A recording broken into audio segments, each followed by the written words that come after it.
Okay, perfect. So we're all set to go. Thank you all so much for tuning in today. I'm super, super excited to dive into this event. We're going to talk all about leveraging LinkedIn for visibility and growth, which is so important, so top of mind. I know everyone's really excited about this. I'm also honored to share a little bit of background information on our esteemed expert today, Sara Royf. So Sara first used LinkedIn when she was promoting the nonprofit that she founded, which is called Student Organ Donation Advocates, nearly 10 years ago. In that process, she discovered the power of LinkedIn to find aligned partners, get visibility, and to raise money. Since then, she's scaled her nonprofit from one single chapter to 60 chapters and a budget of over $250,000 per year. Today, Sara supports purpose-driven business owners to leverage LinkedIn to build trust at scale and attract dream clients. She teaches them how to use various aspects of the platform, like profiles, messaging, posting, and engaging to meet their goals. We're so excited to learn from you today, Sara. I know how valuable your time is. We're all very grateful to you for investing in the Dreamers and Doers Collective in this way. And with that, I'm going to hand it over to you. Thanks so much, Nicole. I'm excited to be here and to share my passion with LinkedIn with all of you so that you can use it to achieve your goals. So I'm going to share my screen now. And I wanted to start by just talking about why we should even care about LinkedIn for your small business. So I'm going to use the language around small business throughout. I know most of you on the call are small business owners. Some of you might be in corporate. In general, it'll apply to both, but I'll use small business language throughout. So why should you care about it for your business? So I just wanted to start by setting the ground. LinkedIn is comprised of more than 1 billion members, and it dominates as the largest social media platform for the professional setting. So if you're going to network with other professionals, LinkedIn is the place to be. There's a high income profile on the platform. So many of you might be used to posting on platforms like Instagram, X, or TikTok. And LinkedIn has the highest average net worth or average income of any platform. So what that means is as you look for folks to engage with, as you look to work with movers and shakers or folks that have a higher income, LinkedIn is a great platform to find them. You can really find, again, those decision makers and movers and shakers on LinkedIn because it's a more serious crowd, you could say. Additionally, there's increasing engagement year over year. You've probably heard the buzz, everyone talking, how do you post on LinkedIn? Or have you been active on LinkedIn? Or what's your profile like? There's a lot of buzz right now across small business owners, as well as in corporate settings about what's going on with LinkedIn and how the platform is really on the rise. And then another reason you should care about it is because it has such high Google search indexing. So one of the things that we want to really care about as business owners and as professionals is that when we are searched, the right things come up. And LinkedIn is very trusted by Google. So when folks search for your name, it's likely that your LinkedIn profile comes up. So if you haven't given that a try searching for your name and see what pops up. You might be surprised that your LinkedIn profile is really close to the top. And for many folks, it's even above their own personal website. And then lastly is you want to position yourself to get more clients and to get more opportunities. And I like to think about LinkedIn as being like a landing page that's already indexed for search. And for most of you, it's already built out. And so how can we further leverage this existing asset that you have, your LinkedIn profile, to help you achieve your goals, whether it's getting more clients, which is what most of my clients are interested in doing, or whether it's getting speaking opportunities, which is still on the train of lead generation, or whether it's just to become known as the expert you are. LinkedIn offers all of that and more. So I wanted to share just a little bit more background than Nicole shared on my background. So as Nicole mentioned, I became passionate about LinkedIn because I was part of a nonprofit that had just about no budget. And we needed to figure out how we could get people's attention without spending money on things like Google ads and Facebook ads. So we realized that LinkedIn was a great place to post and engage in order to get in touch with the people that we needed. So basically, I taught LinkedIn to myself, and I learned how you send messages and write posts that get noticed. And so that's what I teach small business owners to do today. We try to do it all without being salesy. What it means is that our posts almost never sell directly in the posts. Once in a while they do, but the vast majority don't. You might even be surprised how these posts can still generate so many leads, but we'll save that for later. So we're trying to do this all by feeling really authentic and good about what we're doing in a way that, again, it's easy to show up on the platform, but we don't want to minimize the work we're doing at the same time. So really important that we get in the limelight so that other folks can learn about the work we do. I grew up in the US, but I moved abroad. I lived in Tel Aviv, Israel with my husband and our dog, and I've lived here for 2.5 years. And the main perspectives with which I approach LinkedIn are marketing, communications, and psychology. So it really, I like to say it's not actually about LinkedIn at the end of the day. So of course, we're doing marketing through LinkedIn. That's what we're going to be talking about today. But it's really about how do we communicate with people effectively in a way that grabs their attention and solves their problem. So if there's one thing you take away from this session, I want you to think about how are we using LinkedIn to solve other people's problems? Of course, when you solve people's problems, it often means that you get paid. So it means you get more business, which is really good for you. But we want to approach it from thinking, how are we solving people's problems, which therefore results in our businesses getting stronger. And then, like I said, my primary audience is small business owners, and I specialize in LinkedIn marketing to support them. So I wanted to start by really going into how do we think about LinkedIn? Because for many folks, LinkedIn is really intimidating. It's like a place where you see all of your old coworkers and where you see these really cringy posts about people getting new jobs. And I totally get it. It can be really cringy. But what I want you to think about is comparing LinkedIn to a conference, okay? So essentially, there's two sides of LinkedIn. The first side of LinkedIn is like this typical side that all of us know and learned perhaps back in school. For me, I learned in business school, LinkedIn is where you go to get a job, right? That's like the typical use of LinkedIn. It's why it was built so many years back. But that's really the more traditional side of LinkedIn. For our conversation today, we're going to be talking about the other side of LinkedIn. I call it just side number 2, which is how do you find products and services or generate leads? So that's the side we're going to be talking about today. So going back to the conference analogy, right? How is LinkedIn actually like a conference? Well, when you go to a conference, you have many different strategies that you can deploy in order to achieve your goals. So let's say you go to a conference and your goal is to learn as much as possible. What you're going to do is you're going to bring your pen and paper and just sit through as many sessions as possible. And by the end of the conference, you're going to have achieved your goal. You'll have sat through tons of sessions and really, carefully picked out which sessions you're going to go to, and you'll have all of your notes and be ready to go. But you might go to the conference thinking, how can I connect with as many people as possible that are within a specific audience? So say that you're a business coach and you really want to connect with web designers.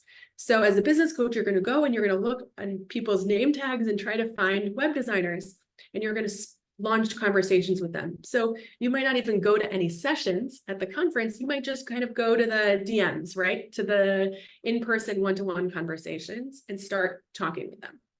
So LinkedIn is like a conference in that you can go there anytime and use different strategies to achieve your goals. So again, I like to think about direct messages on LinkedIn as one-to-one conversations that you're having with folks. In one-to-one conversations, you need to catch somebody's attention. You need to add value to them. You need to prove that you're credible, just like you would need to in person. In person and online have those same characteristics. You also might go to a talk. In the LinkedIn version, a talk might be like a post, right? Somebody writes a post and you can go read the post.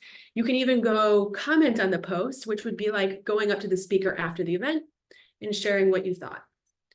And commenting on a post, I know many of you are probably familiar with the strategy of, asking a question during a Q&A or going up after, it's a terrific way to get noticed because not that many people take advantage of that, right? Most people just kind of listen and move on their way. So if you add something thoughtful, it can really make you stand out. There's also many more features like events that you can host. However, for today, we're really going to focus on your profile, which might be, in the brochure of the conference, DMs, posts, and comments. So there's a lot of similarities, and what's good practice at a conference is often good practice online. And so if you're asking yourself, what do I post about, or what do I DM? Pause and ask yourself, if I were at a conference, what would I do?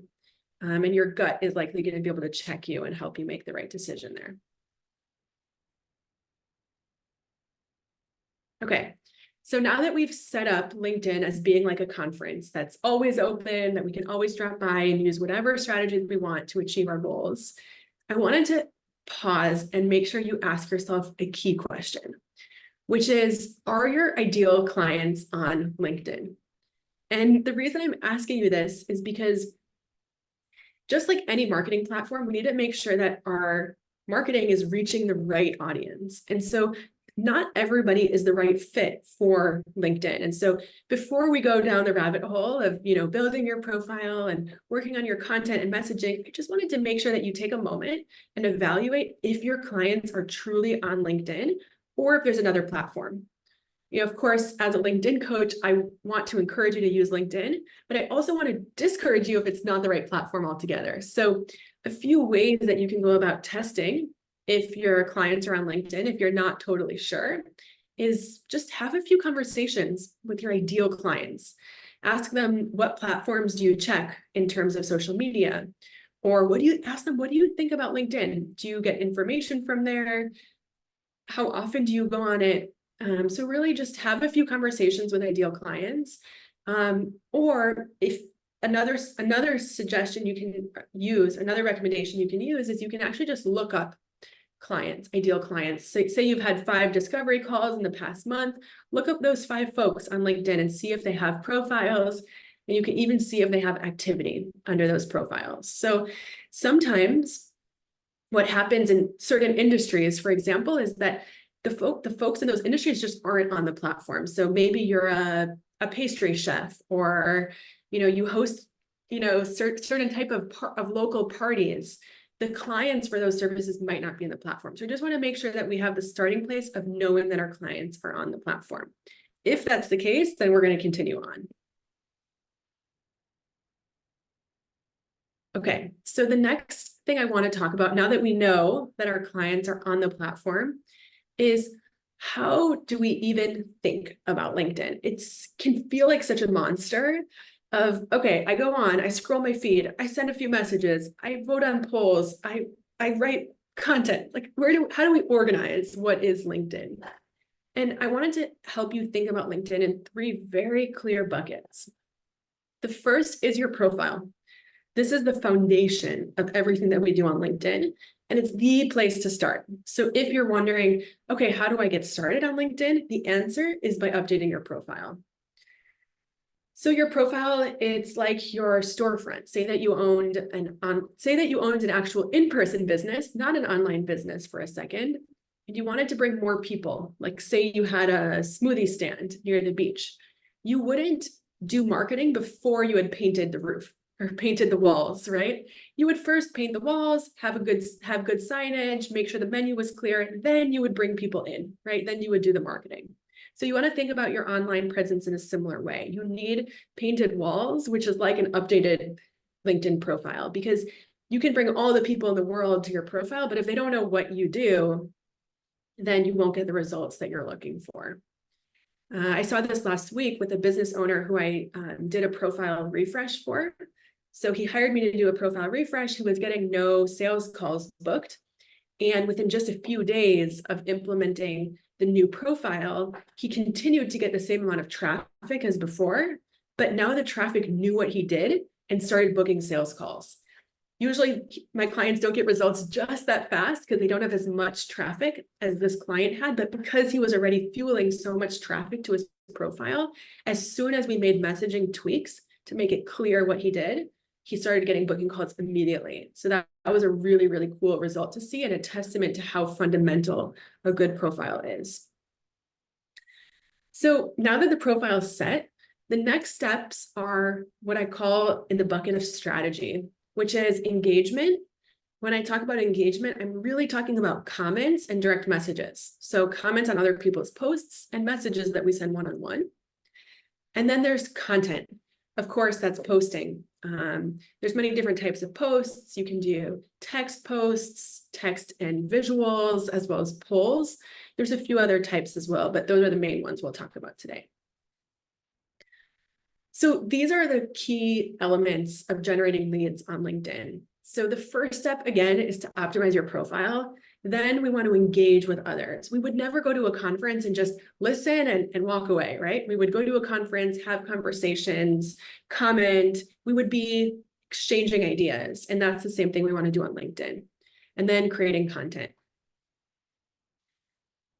All right, so I want to go into each of these in more detail so that it feels much more clear.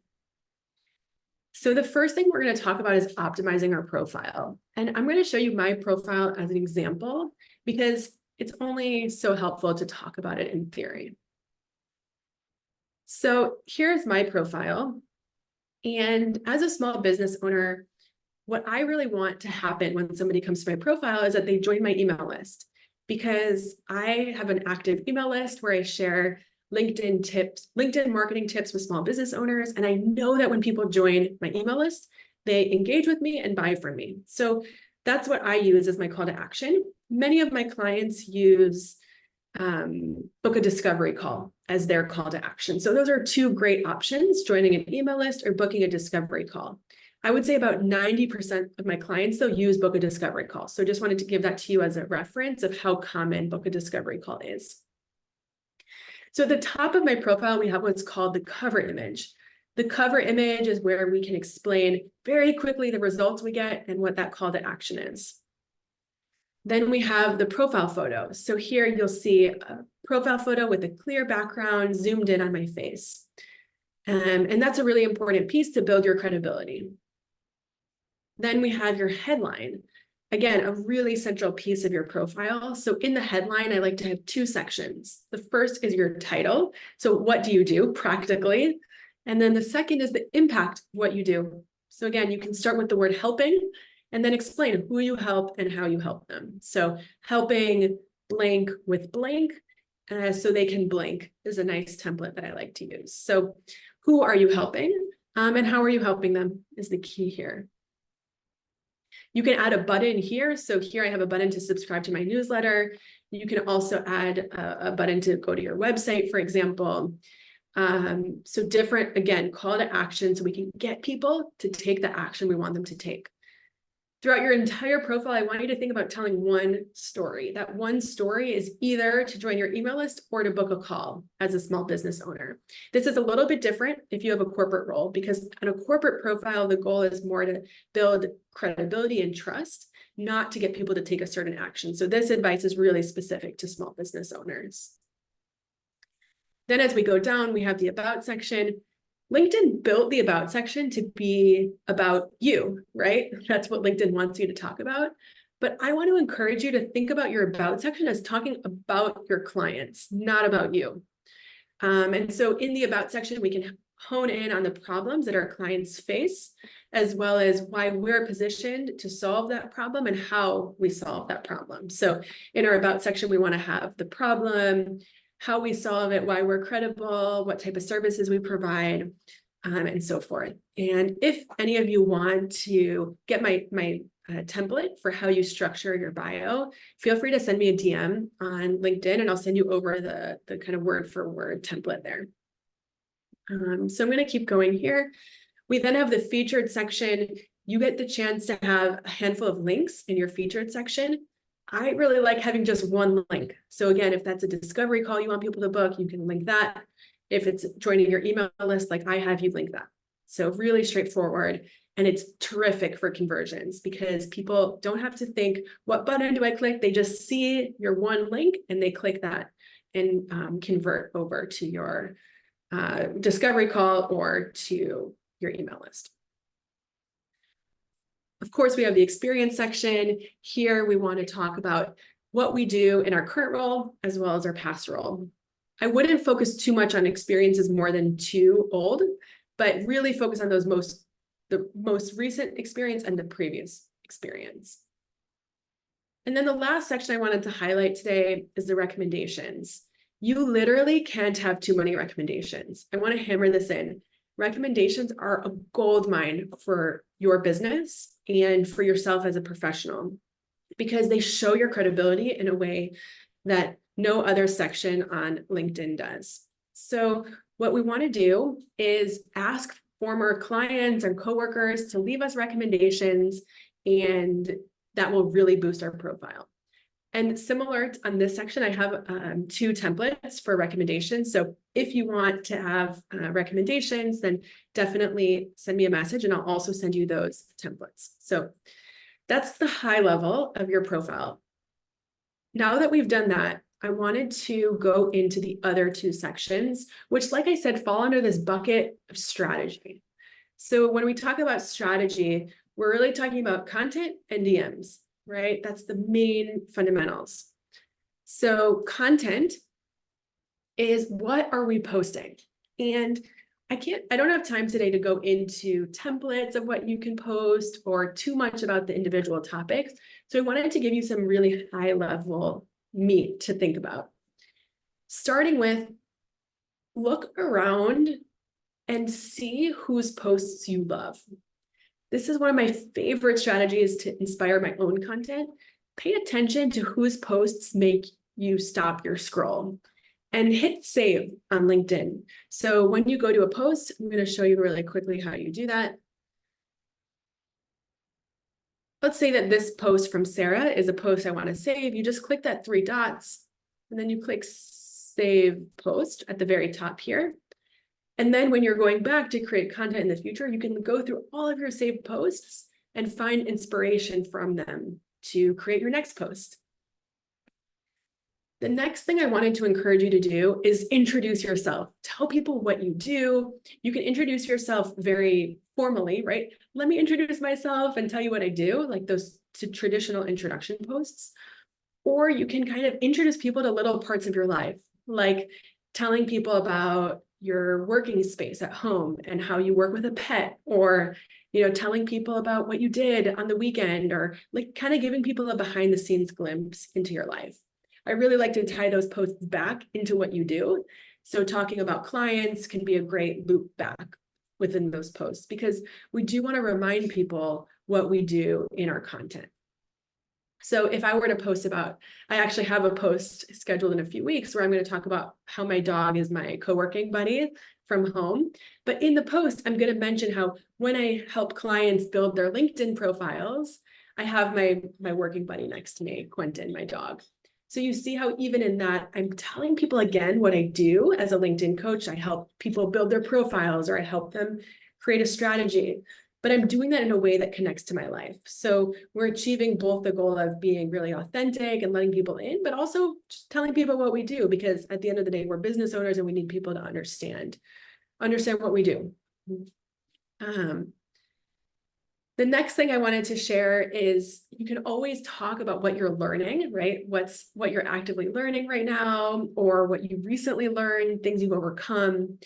I do want to caution you, there's this kind of belief right now going around that all vulnerability is good vulnerability. So I just wanted to bust this myth for all of you, which is, all vulnerability is not good vulnerability. So the best way I can explain this is, if you're a financial coach, I would not go on LinkedIn talking about how you're actively struggling financially. If you're a business coach, I wouldn't talk about how you're actively struggling to find leads.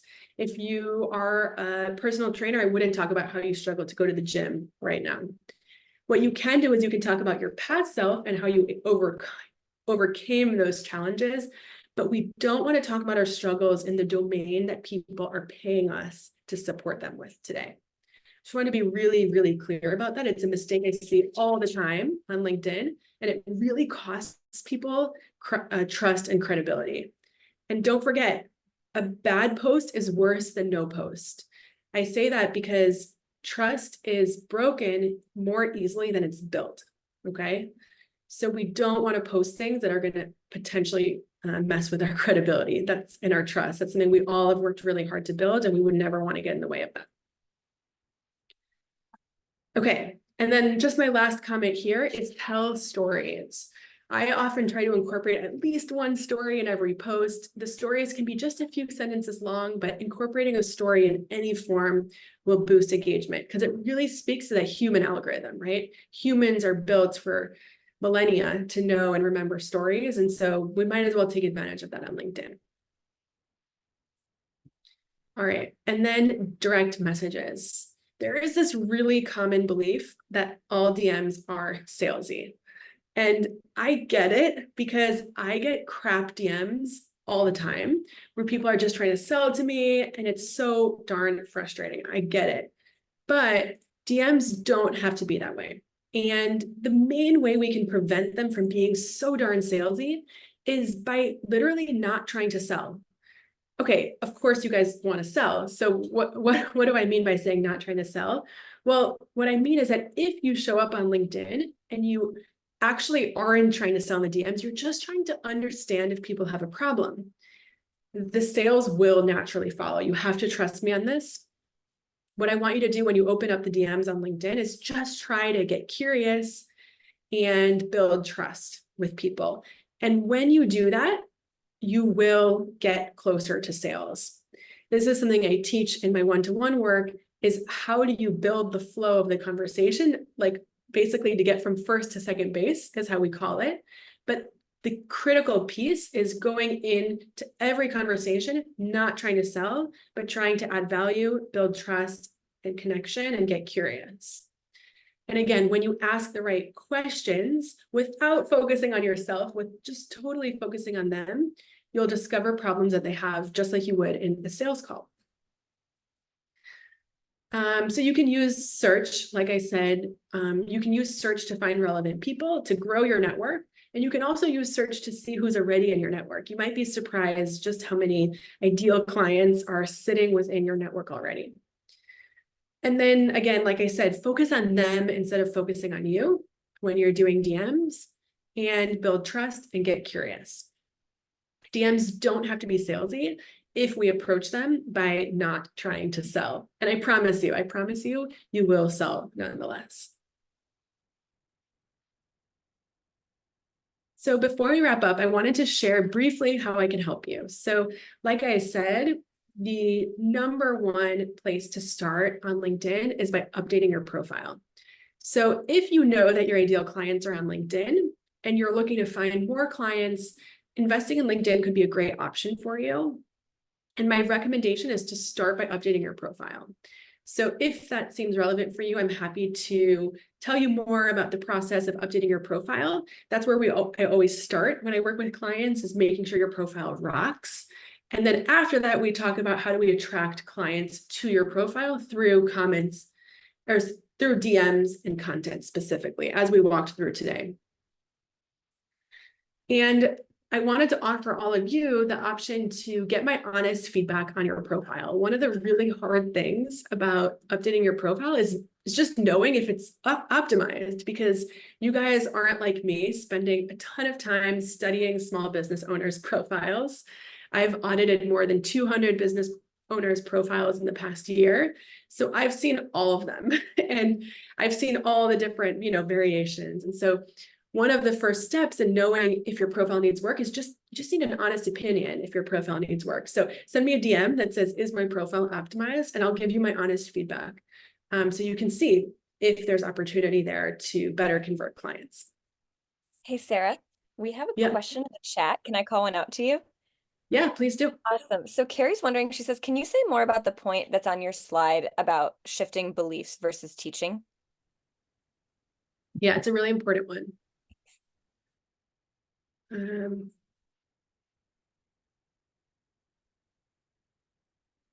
So if you guys have heard of show, not tell marketing, it's a very similar idea. The idea of show, not tell marketing is, instead of telling people that you can get them leads, show them how you got another client leads, right? Or instead of telling them that you can make them a beautiful birthday cake, show them a beautiful birthday cake that you just made for a client. So that's the idea of show, not tell marketing. And that goes for LinkedIn as well, right? We don't want to just tell people what we do. We want to really show them what we do. The idea of shifting beliefs is it's really, really common on LinkedIn to want to share how-to content. So how-to content is generally something like for me, it would be how to build a great profile. Or for a business coach, it would be how to get more clients for your business, or how to find more time in your day.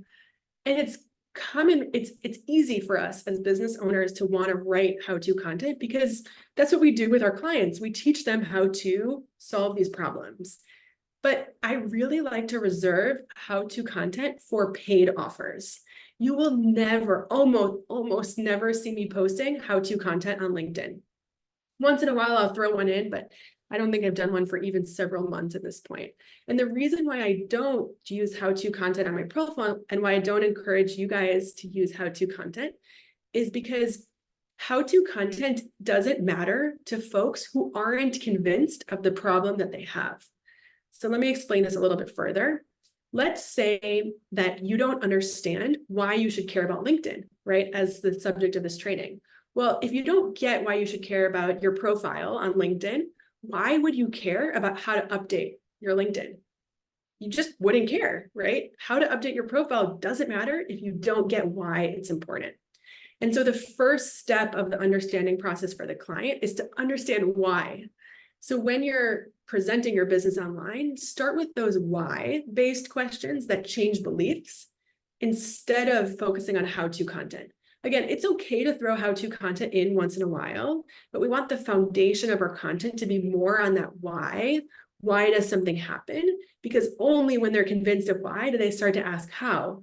And when they ask how, that's when they can hire you to solve that problem.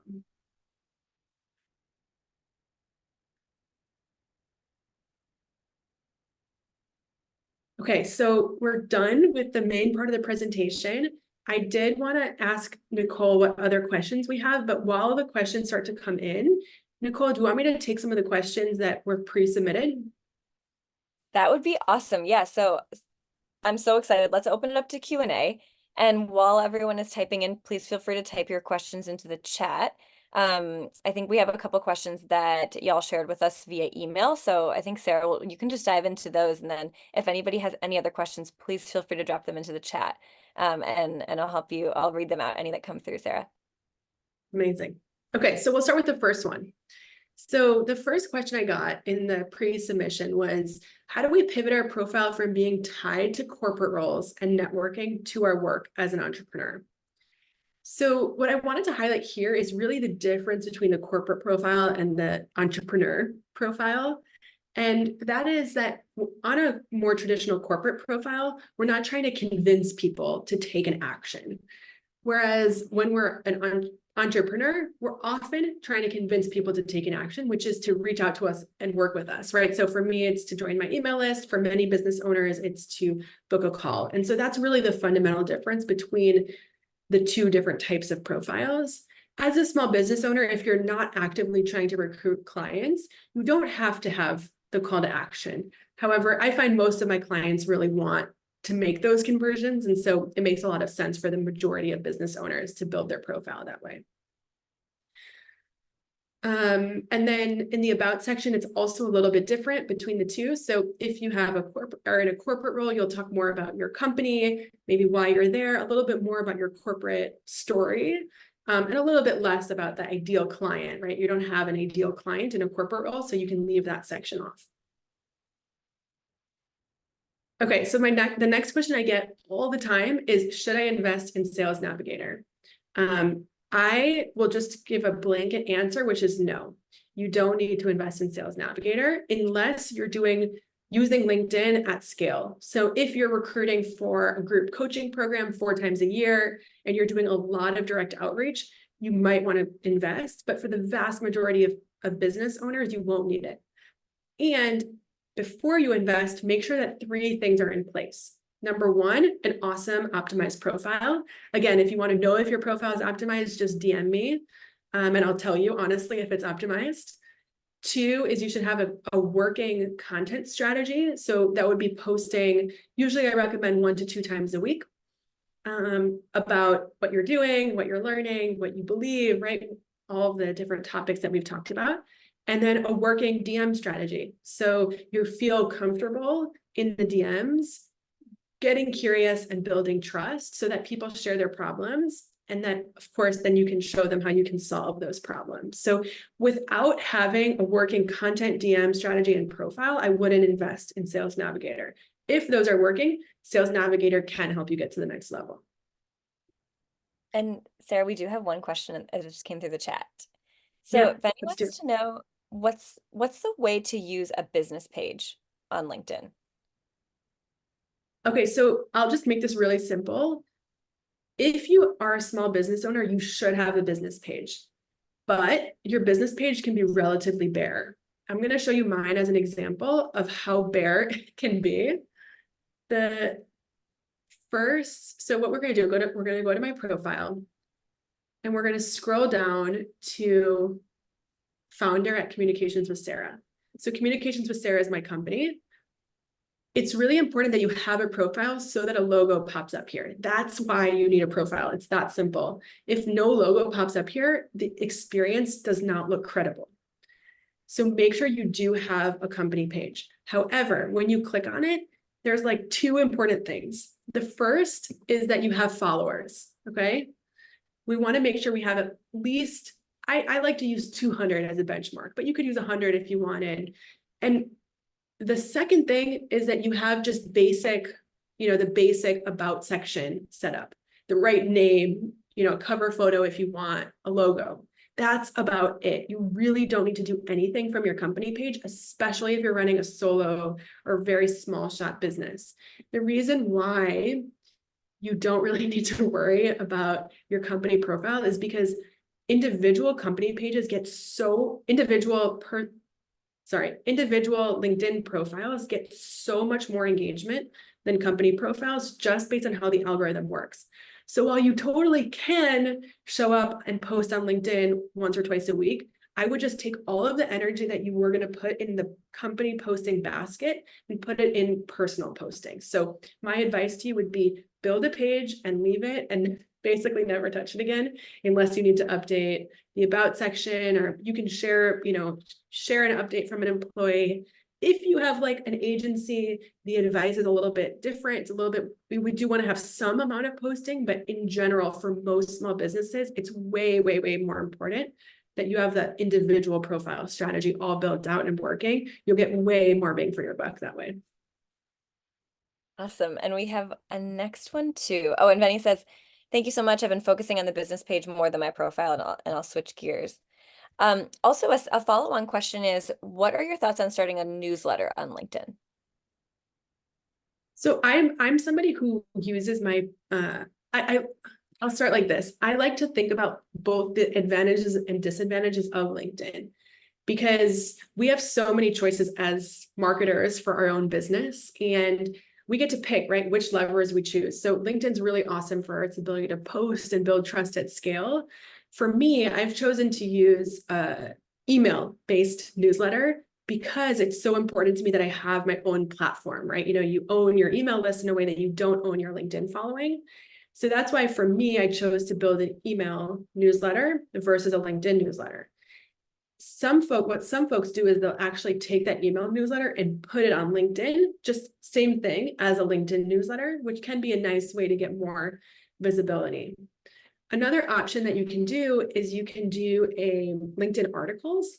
I actually do that quite a bit. So let's say you have a blog and you post content to your blog. You can actually just take that content, upload it as a LinkedIn article, and then get more visibility for it on LinkedIn. So on my profile, I've highlighted them here. So I have one article about why DMs don't have to be salesy. I have another article about why you don't need to post 5 times a week to get clients. Again, you see this as the why content I referenced earlier. So same concept brought in here for blog content. And we're not teaching people how, we're teaching people why. But articles are also a terrific way to get to get more visibility. But in general, I personally default towards email newsletters, and many of my clients do as well, just because then you really get to own that email list and better hone and understand the deliverability of the email, of the work you're putting in, get more for the work you're putting in. So we're up to speed in the chat. So I don't know, Sarah, if you're up for covering the last two, and we'll just see if any other questions come through the chat. Yeah, I have two more questions that were submitted, so we'll go through those quickly. The first one is, what are strategies for finding relevant clients in search? So on LinkedIn, we have first degree connections and we have second degree connections. First degree connections are people we're already connected to, and second degree connections are folks that are connected with our connections. So what you can do in the search bar is you can search for ideal clients. Like for me, I might say, or actually, let's talk about that business coach that we talked about earlier, who's looking for a web designer. So we can search the keyword web designer, and then we can add advanced filters. So we could say, I just want to see first degree connections, right? Who are the web designers I'm already connected to? Turns out I'm connected to 70 web designers. So that's like a great outreach list to start with, right? I have 70 people, but I could filter that even further. So I could say location, United States. Now I went from 70 to 40. So I have an even more refined list. And then I might add, I'll click all filters. I might add even more. So I might say,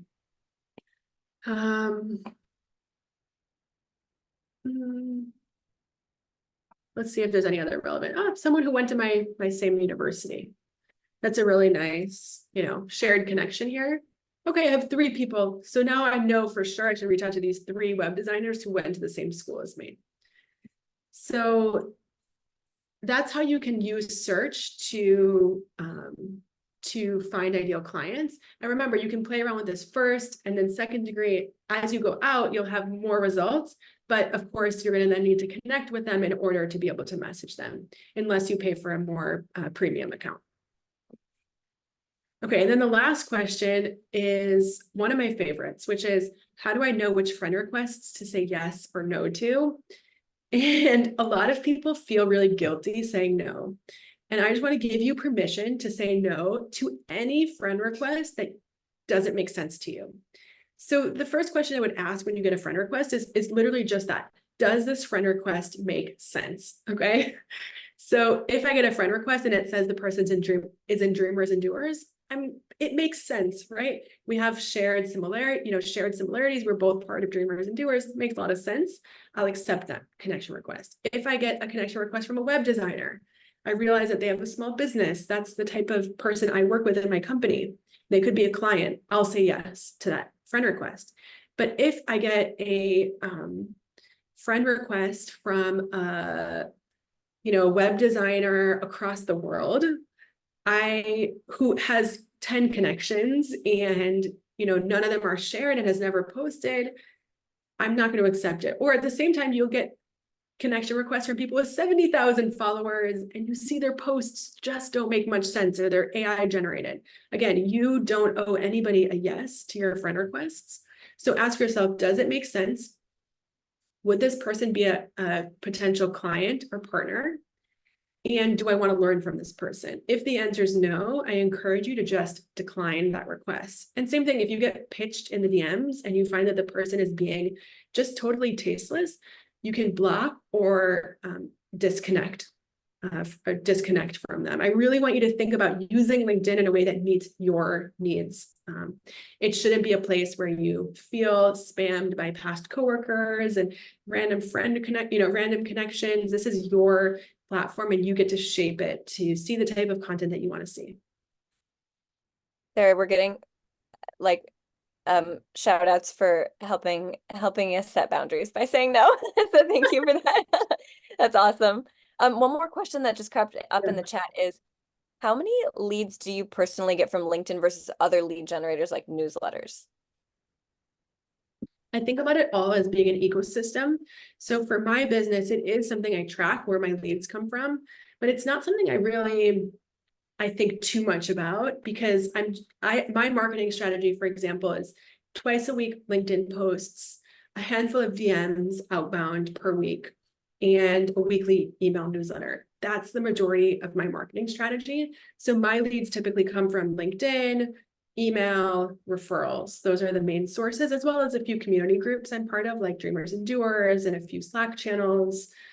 So I do think it's important to track them so you know, but I do think they all really intersect really nicely. So for example, if somebody's interested in my services on LinkedIn, but they're not quite ready to make a purchase, I'll encourage them to join my email newsletter because I know they're going to get value from that. And so the email newsletter and LinkedIn are kind of nurturing them simultaneously. So actually I could never really track which is the one that closed the sale. And then the DMs actually do the same thing, right? I'm adding value in the DMs. So when somebody does decide to purchase, it's not like a clear way to track, and that's okay. But I will add one key thing about leads, which is the same thing as we talked about with friend requests, which is you determine who's a lead, not the lead. Okay, so I'm going to say this again. You as the business owner determine who's a lead. The leads don't choose you.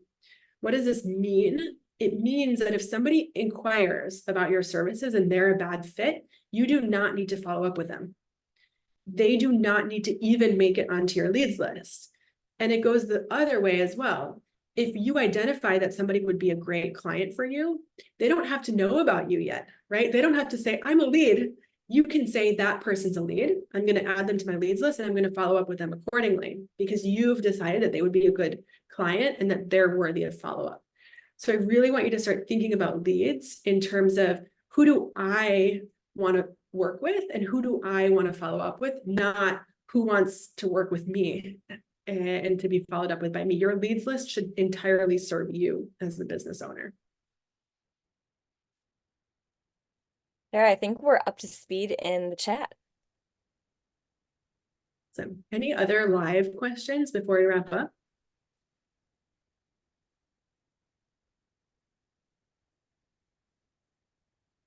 Awesome. Well, I am going to, just thank yous in the chat from Katrina. This has been so helpful. Sarah, this has been so wonderful. Just really appreciate your time and energy and your wisdom and expertise and you taking the time out to share all this amazing information with us. I am going to drop a quick little note in the chat, just thanking everybody for coming, dropping 2 little forms there. But beyond that, just Sarah, is there any specific way that if anybody wants to get in touch with you and follow up with you, should they slide into your DMs? What's the best way for anybody to get in touch with you? Yeah, definitely. So slide into my DMs and ask me if your profile is optimized, and I will give you my honest feedback. And join my email newsletter. Like I said, I give tips once a week and I get really good feedback on the tips. They're really valuable. That's where I share more of that how-to content that I was telling you about, but also really helping you understand why LinkedIn can change your business and help you get more leads. So I'd love to see you guys in both of those places. And it's been really fun talking to you all today. Thank you, Sarah. Thank you so much. We appreciate you. And thank you all for joining today. It was wonderful to see all of your faces and chat with you in the chat. So have a great rest of your week to everyone. Thank you for joining and see you all very soon. Bye, everyone.